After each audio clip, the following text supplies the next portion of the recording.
20 रुपए मीटर का कुर्ता, हवाई चप्पल, 500 रुपए की सुनने की मशीन, 1200 रुपए का कीपैड वाला फोन और 5 वार का विधायक। यह किसी गरीब की कहानी नहीं है, यह उस इंसान की कहानी है जिसे यूपी की सरकार ने मंत्री बनने की पेशकश की और उसने मना कर दिया। यह उस नेता की कहानी है जिसने 2 लाख रुपए में चुनाव जीता, उस दौर में जब बाकी लोग 5-5 करोड़ रुपए खर्च कर रहे थे। यह उस विधायक की कहानी है जिसके बेटे आज भी मजदूरी करते हैं और यह उस इंसान की कहानी है जो अब इस दुनिया में नहीं रहा। नमस्कार, मेरा नाम है नंदिनी सोनी और आप देख रहे हैं द हिंदी टॉप। हम बात कर रहे हैं आलम बदी आजमी की, निजामाबाद के विधायक, 92 साल की उम्र और एक ऐसी विरासत जो इस देश की सियासत को शर्मिंदा करती है और इंस्पायर भी। 16 मार्च 1936 को आजमगढ़ में पैदा हुए आलम बदी ने गोरखपुर से इलेक्ट्रिकल एंड मैकेनिकल में डिप्लोमा किया और एक अच्छी नौकरी में सेटल हो गए। चाहते तो आज किसी बड़ी कंपनी में होते, हाई पेड सैलरी, एसी की ठंडक, आरामदेह जिंदगी, लेकिन जवाहरलाल नेहरू और नेताजी सुभाष की किताबें पढ़ी और नौकरी को लात मार दी।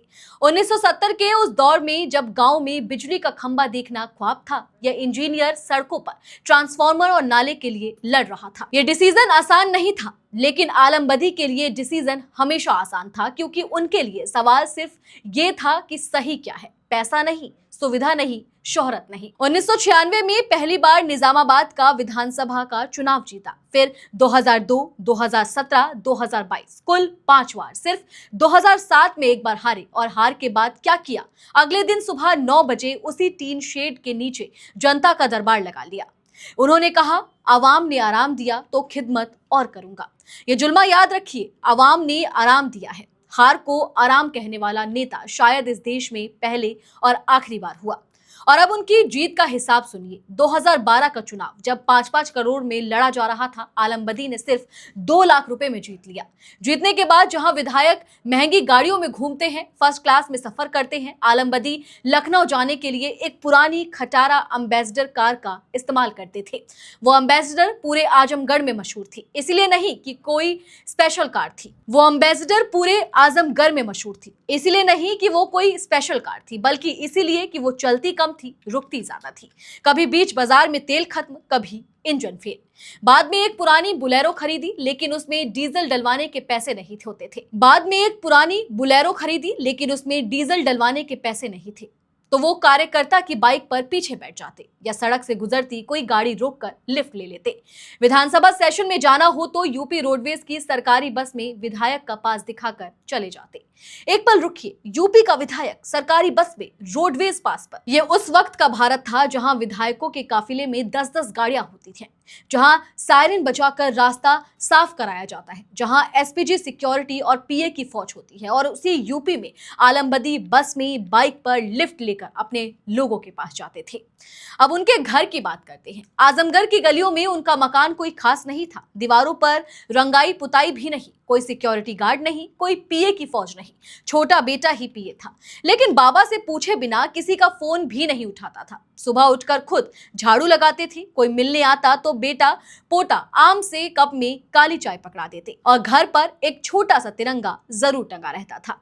ये घर नहीं, ये एक संदेश था उन तमाम नेताओं के लिए जो सरकारी बंगले में रहते हैं, जो टैक्स पेयर के पैसे से एसी चलाते हैं, जो जनता के सेवक का नारा देकर खुद राजाओं की तरह जीते हैं। और वहीं अगर उनके ईमानदारी की बात करें तो ईमानदारी सिर्फ शब्दों में नहीं थी, वो एक्शन में थी। उन्होंने कहा था, ना मैं कमीशन खाता हूं, ना मेरे बेटे को खाने देता हूं। ठेकेदार उनकी निधि का काम लेने से डरते थे, क्योंकि बदी साहब खुद खड़े होकर गिट्टी डलवाते थे। जरा सी कमी हुई तो कॉन्ट्रैक्टर की पेमेंट रोक दी, ब्लैकलिस्ट करवा दिया। चलिए अब बात करते हैं उस हिस्से की जो इस पूरी कहानी को सबसे जरूरी बनाता है। इस देश में हर 5 साल पर इलेक्शन आता है, हर नेता जनता का सेवक बन जाता है, हर पार्टी करप्शन मिटाएंगे का नारा देती है और इलेक्शन जीतने के बाद वही नेता बंगले में, काफिले में, सुविधाओं में राजा बन जाता है। आलम बदी ने 30 साल तक यही नहीं किया और यही बात उन्हें बाकी सबसे अलग करती है। मुलायम सिंह यादव ने एक बार उनसे पूछा, बदी भाई ऐसा क्या करूं कि लोग मुझे हमेशा याद रखें? आलम बदी ने कहा, नेताजी एक हुक्म निकाल दीजिए, आपका जो विधायक वजीर चुनाव से पहले जिस मकान में रहता था, जीतने के बाद भी उसी में रहे, बंगले में नहीं, कोठी में नहीं, लाल बत्ती में नहीं। अगर ऐसा हो गया तो आवाम आपको कभी नहीं भूलेगी। मुलायम सिंह हंस पड़े और बोले, बदी भाई मैं तो कर दूं, लेकिन आजकल तो लोग इसी बंगले गाड़ी के लिए ही चुनाव लड़ते हैं। यह जवाब सुनकर हंसी नहीं आती, दर्द होता है, क्योंकि मुलायम का यह जवाब पूरी भारतीय सियासत का सच है। मुलायम और अखिलेश दोनों ने उन्हें अपनी सरकार में मंत्री बनने की गुजारिश की। दोनों बार आलम बदी ने मना कर दिया। उन्होंने कहा, अगर मैं वजीर बन गया तो लखनऊ का हो जाऊंगा, निजामाबाद का कौन रहेगा, किसी नौजवान को दे दीजिए। मिनिस्ट्री ठुकराना यह कोई छोटी बात नहीं है। मिनिस्टर बनने का मतलब था बड़ा बंगला, गाड़ी, सिक्योरिटी, पावर, पैसा। लेकिन आलम बदी के लिए इसका कोई मतलब नहीं था, क्योंकि वो निजामाबाद के लिए थे, लखनऊ के लिए नहीं। और उनके परिवार की अगर बात करें तो जो शायद इस पूरी कहानी का सबसे दर्दनाक और इंस्पायरिंग हिस्सा है। उनके 6 बेटे हैं। एक बेटा 15,000 रुपए महीने की प्राइवेट नौकरी करता है, दूसरे की छोटी सी फर्नीचर की दुकान है, बाकी 3 बाहर मजदूरी करते हैं। चुनाव में काम छोड़कर वालिद का प्रचार करते थे, पर्चे बांटते थे।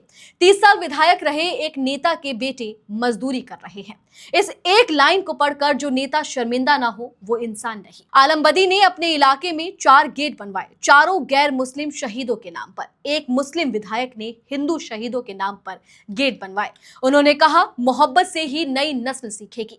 बीजेपी के सीनियर नेता और यूपी विधानसभा अध्यक्ष सतीश महाना सहित उनके विरोधी भी उनकी तारीफ करते नहीं थकते थे। जामिया मिलिया इस्लामिया के प्रोफेसर डॉक्टर आसिफ उमर ने उन पर एक किताब लिखी, पूर्वांचल का गांधी आलम बदी आजमी। डॉक्टर आसिफ ने कहा, सियासत में बढ़ती मुफाद परस्ती के दौर में आलम बदी आजमी की जिंदगी एक मिसाली नमूना है। उन्होंने ओहदे, शौहरत और सुविधाओं से बढ़कर आवाम का एतमाद, अखलाकियात और इंसानी अकदार को अहमियत थी।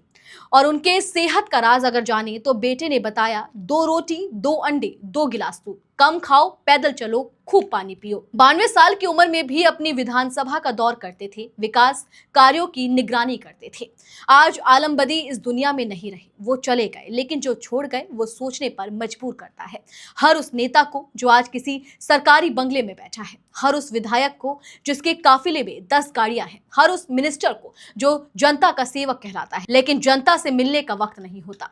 आलम बदी ने साबित कर दिया कि ईमानदारी से जिया जा सकता है, सादगी से जिया जा सकता है और आवाम का दिल पैसे से नहीं, सेवा से जीता जा सकता है। डॉक्टर आसिफ उमर ने लिखा, आजमगढ़ की मशहूर ब्लैक पॉटरी की तरह जो काली मिट्टी से जन्म लेकर भी अपनी चमक बरकरार रखती है, आलम बदी भी सियासत की तख्ल और तारीख हकीकतों के बीच एक जगमगाते हीरो की तरह थे। ऐसे लोग अब पैदा नहीं होते। चलिए फिलहाल इस वीडियो में इतना ही। आप इस पूरी खबर को लेकर क्या कुछ सोचते हैं, कमेंट सेक्शन में हमें अपनी राय जरूर दें। और अगर अभी तक आपने हमारे चैनल को सब्सक्राइब नहीं किया है तो तुरंत करें। इसके साथ ही हमें सोशल मीडिया प्लेटफॉर्म यानी कि फेसबुक, इंस्टाग्राम और एक्स पर फॉलो जरूर करें।